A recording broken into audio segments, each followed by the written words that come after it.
wonderful morning. Beautiful even. Birds are singing, flowers are blooming.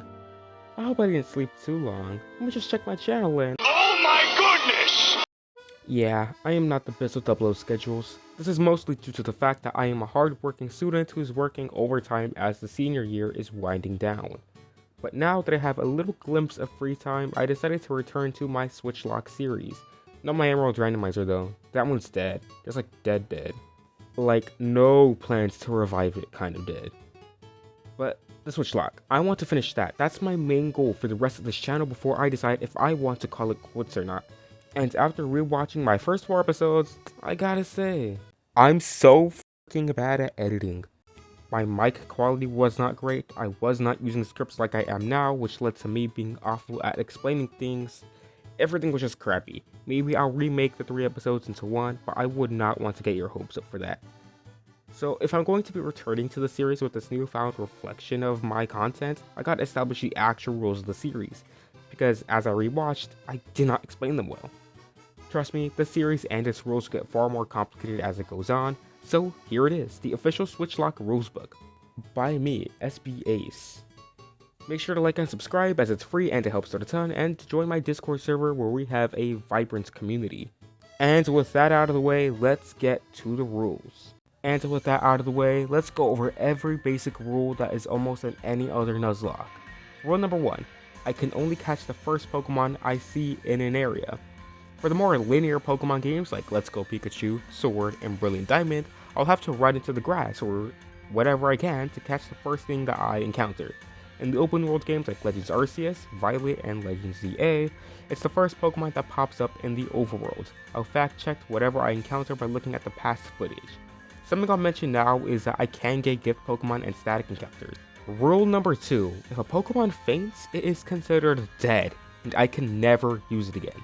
I'll have to box the Pokemon into a dead box and say my goodbyes forever. But if I have a Pokemon that can use Revival Blessing, I can only use it 1 time for the entirety of the challenge. Rule number 3, I have to nickname every Pokemon I catch so I can form some sort of emotional bond over it. This way it hurts more if they die. My naming scheme for the current run is just part of a Pokemon's name. Pikachu becomes Pika, Charizard becomes Char, And so on and so forth. I've gotten some fair criticism over this naming scheme, so if you want me to change it, let me know in the comments. Any feedback is good feedback in my book. Rule number 4, Species Clause. I cannot use a Pokemon from the same line if I have already caught it. For example, if I catch a Pidgey, I cannot catch a Pidgey, a Pidgeotto, or Pidgeot, or anything else from that line. I am barred from doing so. Rule number 6, whenever I beat a game's requirements, I have to store all of my Pokemon into Pokemon Home, and then transfer them into the next game. I'll go over these requirements now. For Let's Go Pikachu, I'll have to beat the game and its post-game, which is catching Mewtwo in Cerulean Cave and defeating Green. For Pokemon Sword, I'll have to beat the game and its DLC, which ends at the Crowned Tundra. For Pokemon Brilliant Diamond, I'll have to beat the post-game, which is the quest line with Buck.